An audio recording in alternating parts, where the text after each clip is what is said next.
Is Maxwell House really the only coffee in the world? Well, your father says so, and your father knows best.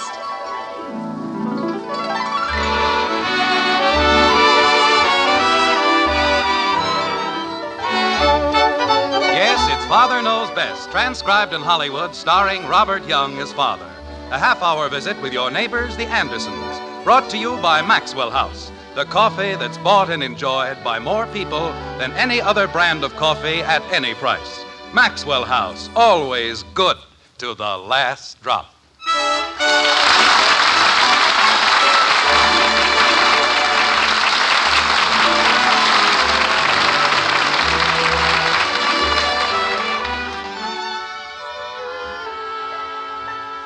'Twas the night before Christmas, when all through the house not a creature was stirring, not even a mouse. Kathy. I'm sorry, Daddy. Oh, Kathy, did you drop another box of ornaments? Well, they slipped. They slipped, did they? Margaret, what's the matter with that child? I asked her to do a perfectly simple little thing. Oh, I'm sorry. I didn't mean to interrupt. Please continue. Thank you. In Springfield, the streets were all covered with snow, and lights blinked a path for St. Nicholas below. Ye gods and little fishes. Now what happened? You blew out a fuse, Dad. Oh, don't be ridiculous. How could I do a silly thing like that? Easy. What? Oh, I said you were putting too many lights on one circuit. Oh, you did? Well, go get a flashlight or a candle or something. How do you expect me to... Oh, I'm awfully sorry. I assure you this wasn't intentional. Please go ahead. Thank you. Thank you very much. The Andersons, gathered as snug as could be, sat waiting for Father to finish the tree, when out in the hall there rose such a clatter. I'll get it. Hello? Oh, hello, Janie. No, we're just trimming the tree. Who is it, dear? It's only Janie, Mother. Well, tell her you call her tomorrow. And come back in here where you belong. Or do I have to trim the whole tree by myself? I'll call you tomorrow, Janie. Oh, it's my father.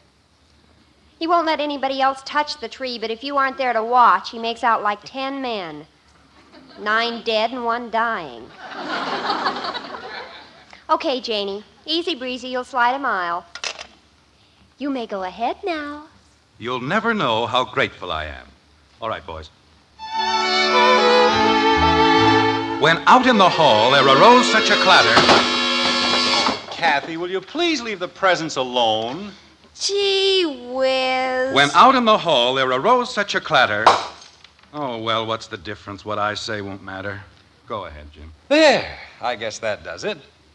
Well, how does it look? Oh, it's beautiful, dear. Really beautiful. Mm-hmm.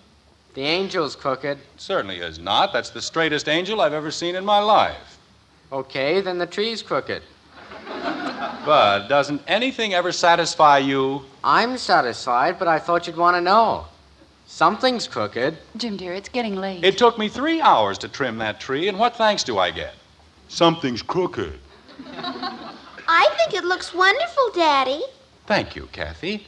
It's certainly different, Father. Thank you, Betty. It still looks crooked to me. Jim, it's awfully late. If you're going to tell the children their Christmas story, you'd better start. They'll be up until midnight as it is. Well, maybe they'd just as soon not hear the story this year. Oh, no, Daddy. Please. Betty? I'd like to hear it, Father. All right. Bud?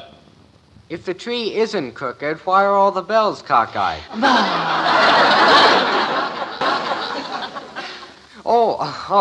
Oh, sure. I want to hear the story, Dad. Go right ahead. How does the tree look? Great, Dad. Straight as a string. All right. Now that we're all agreed that ours is the most magnificent tree in Springfield... In the whole world, Daddy. Well, I wouldn't go that far. But as long as we all agree that it's a pretty nice tree, let's sit down and I'll begin. Now, once upon a time, about 100 years ago, there lived in the small Danish town of Odense a man whose name, like ours, was Andersen. He was a tall man, thin and gaunt, and not too pleasing to the eye. But he was a friendly man, gentle and kind, and his heart held so much love that the children of Denmark took him for their own. One cold, brisk day in December, the day before Christmas, as a matter of fact, this gentle man plodded down the main street of Odense. The cobbled street was covered with snow, and aside from their jingling bells, the sleighs were soundless as they moved swiftly along their way. In the doorways of the snow-capped buildings, peddlers called their wares. Candles for the Christmas tree, holly to deck a festive mantle with bright red berries and verdant leaves, Yule logs for a flaming fire, Mistletoe! anything your fancy might desire. Mistletoe! A sprig of mistletoe for your door, mynheer. Mistletoe, mistletoe. Good afternoon, Fru Meisling, and how are you this lovely, clear day? Hello, Herr Andersen. How could I be? I grow old and weary, and my bones are full of aches and pains. Old? No one is old, Fru Meisling. As long as the heart is young and the spirit is gay, no one grows old. And what about the feet? Look, Herr Andersen. Holes in my shoes. How can your spirit be gay when you must stand in the snow with holes in your shoes? That is easily fixed. Herr Bremer has the skill of a genius. In 1 minute at his cobbler's bench, he can make your shoes like new. Herr Bremer, that thief, that scoundrel. Do you know, Herr Andersen, I have heard that Herr Bremer uses cardboard instead of leather. Cardboard, mind you. Fru Meisling, I'm surprised. You have been looking in the hobgoblin's mirror. Ah, Herr Andersen, you and your hobgoblins. Those are fairy tales for children, not old women. Fairy tales? You think that the stories I tell are not true? Fru Meisling, I am shocked. Ask any child in Denmark, and he will tell you I speak nothing but the truth. About hobgoblins? Well, perhaps I exaggerate a little. But in my stories, people do not gossip. People do not spread rumors.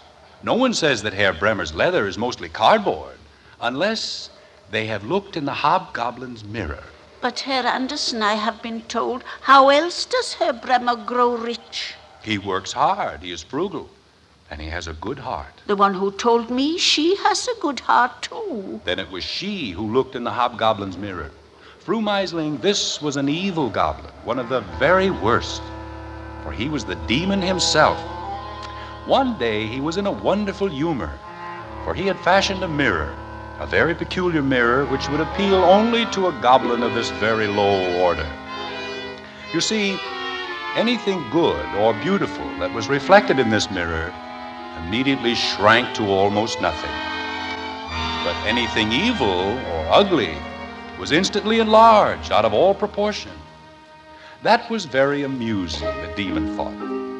And then he had another idea, a truly evil idea. Whenever a good, kind thought passed through a person's mind, it was reflected in the mirror as a grin. And even the hobgoblins themselves had to chuckle at this artful invention. They scurried about with a mirror until there was not a country or a person in the whole world who had not appeared all twisted and misshapen in this demon's glass. And then, Fru Meisling, it happened. The hobgoblins decided to take their mirror up to heaven, too. They wanted to mock the very angels themselves. So they flew higher and higher and higher into the sky, closer and closer to the realm of angels. And the higher they flew, the larger became the grin in the mirror. The thoughts of the angels, pure and kind as a thought can be, shook the mirror so that it plummeted to earth, where it was shattered into 100 million pieces. And that was very sad, Fru Meisling, for some of these fragments, no larger than a grain of dust, still float about the world. Each of them carries with it just a tiny bit of the hobgoblin's power. Each little piece makes one see evil where there is good, ugliness where there is beauty. Fru Meisling, I think I see it now. In the corner of your eye, a tiny speck. Let me take it out. Yes, mynheer, take it out. Please take it out. Fru Meisling, you are trembling. There's no need to be afraid. Oh, Herr Andersen, you and your stories, you make me forget. That is too bad. I wish only to make you remember. Herr Andersen, about Herr Bremer, I should not have spoken as I did. Will you forgive me? There, it's out, that evil piece of glass. You see, it's as easy as that. You are a very good man, Herr Andersen. Here, take this sprig of mistletoe. It will cost you nothing. I shall treasure it, Fru Meisling, to the end of my days. Ah, go away before you charm the buttons off my shoes. Goodbye, Fru Meisling. And a Merry Christmas to you. Merry Christmas, Herr Andersen, and God go with you. Mistletoe, a sprig of mistletoe for your door, my name. Well, mistletoe. I'll wager I cut a handsome figure with a sprig of mistletoe pinned to my coat. Very handsome indeed. I shall say to Jonas Collin, I need no advance, you skinflint of a publisher. See, who but a wealthy man could afford mistletoe for his coat? That's just what I'll say. Ah, yeah. Oh, well. Come in. The door's unlatched. Good afternoon, Jonas. Am I late? Yes, you're late. Then when are you ever on time? Well, a sprig of mistletoe. Such affluence. Oh, it is nothing. Nothing at all. Poor Fru Meisling. She gives away more than she sells. Yes. She's a very good woman. Jonas... Sit down, my friend, please. We must have a very long talk. Then you've read my new stories? Yes, I've read them. Tell me, what am I going to do with you? That isn't important. What are you going to do with my stories? What can I do with them? Nothing. Jonas, if only you could understand. Understand? Hans Christian Andersen, you drive a man beyond understanding. You write like an angel. Your words have wings, and you waste them. You throw them away on this drivel. Jonas, you're not being very kind. I'm being truthful. Hans, why do you do it? Why do you persist in this foolishness? Foolishness is a point of view, my friend. I am very happy with what I write. Good. Be happy. And be poor. With your talent, with your imagination, you could write the great Danish novel. A play which would pour money into your pockets. I am happier as I am, writing the things I feel I must write. But why, Hans? Tell me, why? Must there always be a reason? All right, you shall have a reason. I am in love with all the people of all the world, and I have a message for them. A message which I can best plant in the spring, when the earth is green and the world is very young. It is a simple message, Jonas, of love and faith. And it takes root swiftly in the hearts of children. That is why I write for them. That is my life. That I shall continue to do. Now you have your reason. Hans, you are a fool. I know. Do I get my advance? All right. But only because I am a fool, too. Good. Then the world is not lost. If there is a rich fool for every poor fool, all will come out right in the end. Goodbye, Jonas, and thank you for your advice. And the advance. Oh, particularly the advance. A Merry Christmas to you, Jonas. Perhaps if you were to smile, just once, Fru Meisling might give you a sprig of mistletoe. Merry Christmas, Hans. God go with you. Oh, my poor friend. My poor, foolish friend. He thinks of nothing but good for humanity, and life gives him so little in return. His heart is so full of kindness and love, and on Christmas Eve, he is the loneliest man in all the world.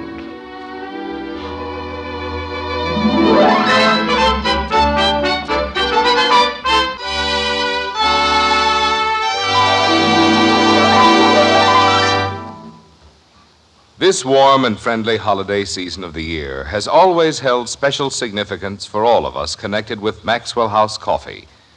For at the famous old Maxwell House in Nashville, Tennessee, Christmas was the day of all days. On Christmas, this celebrated old hotel outdid itself in the bountiful hospitality of the season. Tennessee opossum, garnished head of wild Cumberland boar, white swan roasted in champagne. These and other delicacies were served in regal style when Christmas Day came round. But of all the delicacies the old Maxwell house offered, its coffee was praised the most. Blended in accordance with a treasured recipe, the flavor of this rare and mellow coffee held the essence of the joyous season. Today, Tennessee opossum and wild Cumberland boar are forgotten, perhaps, picturesque reminders of an earlier Christmas day. And in this spirit, the makers of Maxwell House Coffee extend the heartiest of Christmas greetings to you and yours.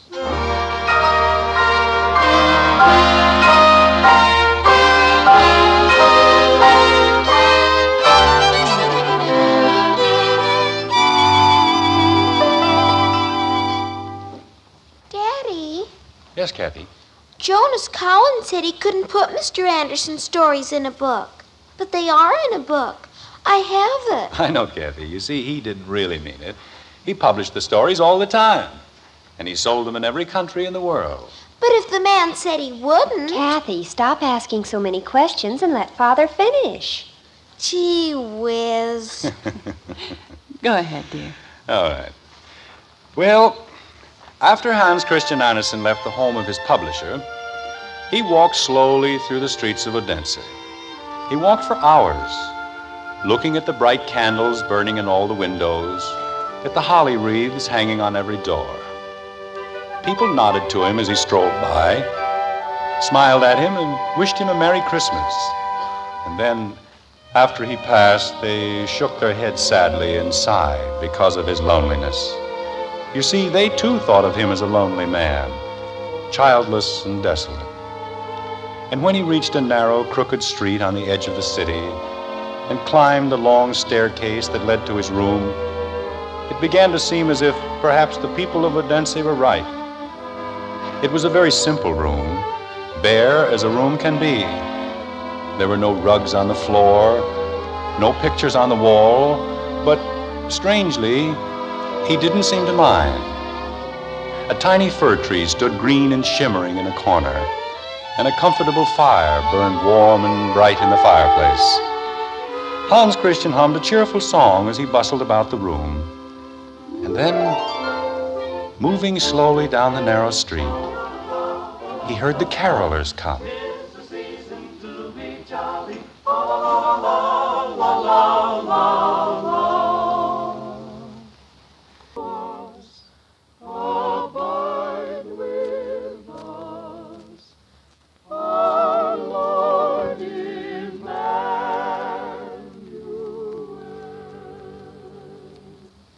Wonderful.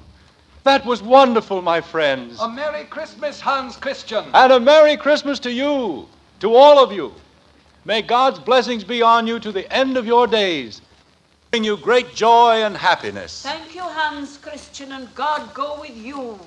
Oh, come, all ye faithful, joyful and triumphant. Oh, come ye. How can they say I am a lonely man? What man can be lonely with friends such as these? What man can be sad on a night such as this? On every side, goodwill and peace.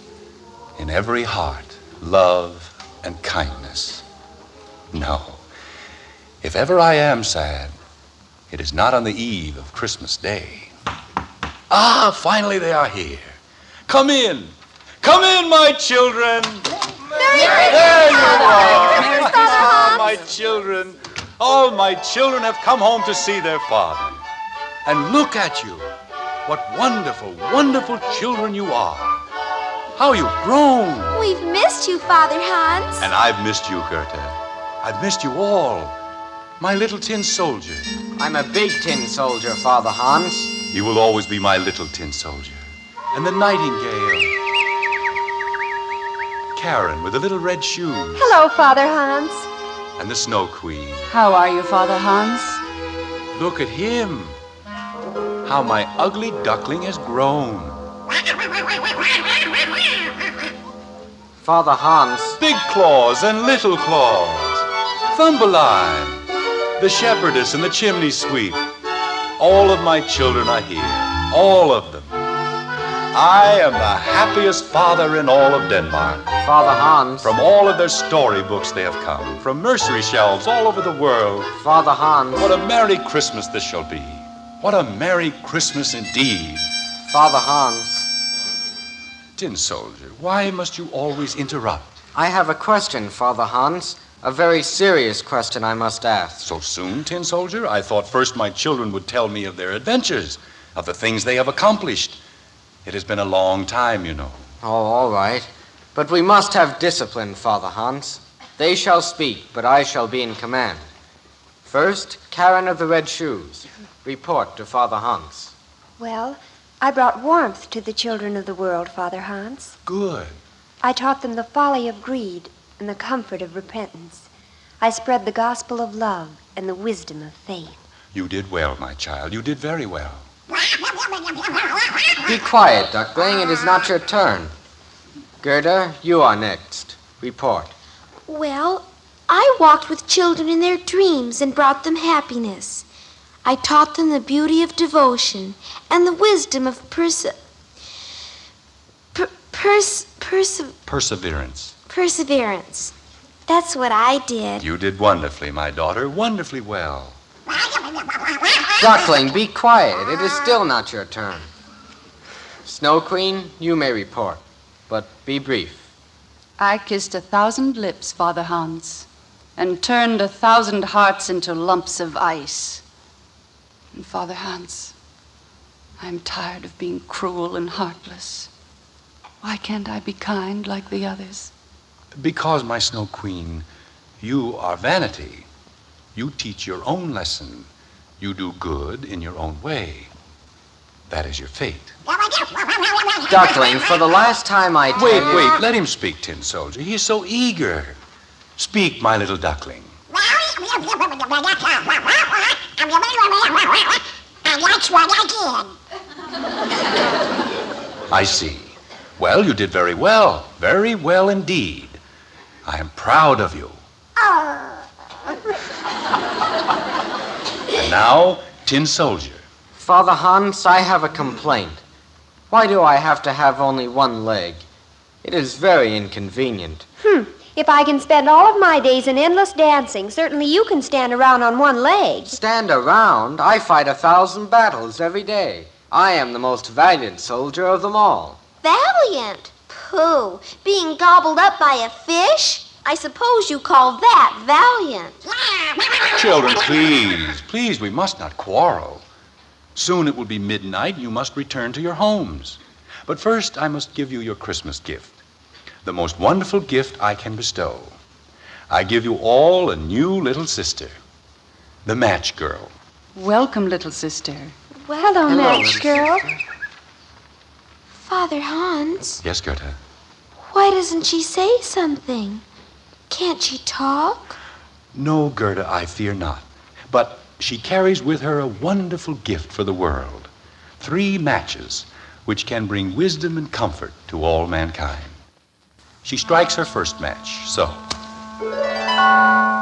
And to the eyes of man are revealed all the beauties of the earth. The whisper of wind in a leafy tree, a soft crown of light on an angry cloud, birds soaring through a clear blue sky, the surf as it pounds on a winding shore.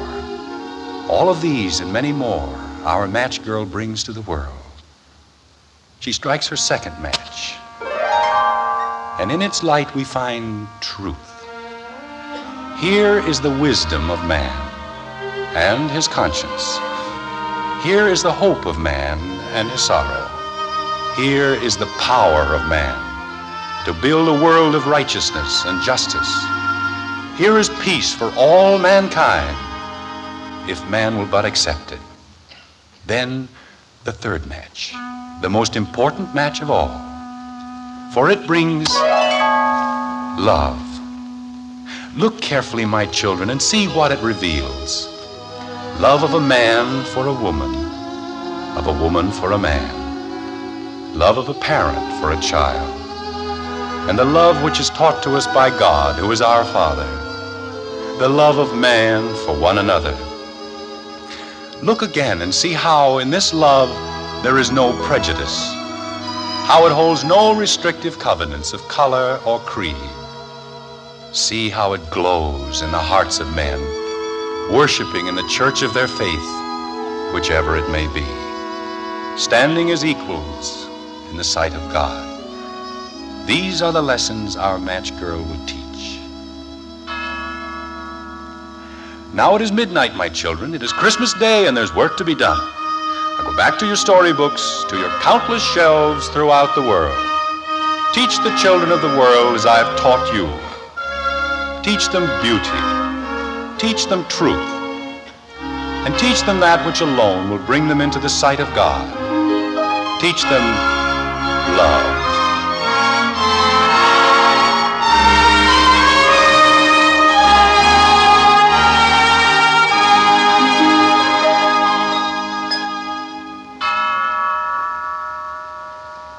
$12:00? I didn't know it was that late. Well, Merry Christmas, everybody. Merry Christmas, Father. Daddy. All right, now, kids, up to bed. Dad, Yes, Bud. the tree looks fine. Well, of course. I knew that all the time. Good night, Father, and thank you. You're welcome, Betty. Daddy, the duck was cute. I think you're cute, too. Good night. Good night, Kathy, dear. Jim, Yes, Margaret? it's a wonderful story. A beautiful story. It makes me want to cry. Oh, I have a better idea. I'll take my first Christmas present. A kiss. Merry Christmas, Jim. Merry Christmas, my love. To you, to me, to every family in every country, in all the world. A very Merry Christmas. And may God bless us all.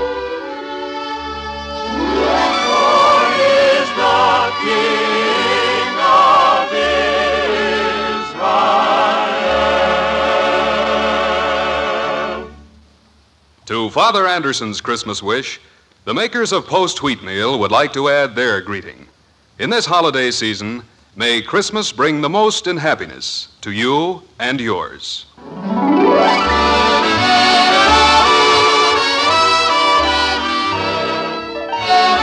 Father Knows Best was transcribed in Hollywood and written by Ed James. Join us again next week when we'll be back with Father Knows Best, starring Robert Young as Jim Andersen, with Roy Bargy and the Maxwell House Orchestra, and yours truly, Bill Foreman. So until next Thursday night, for myself and for the makers of Maxwell House Coffee, let me wish you again a very Merry, Merry Christmas indeed, and the happiest of holiday seasons.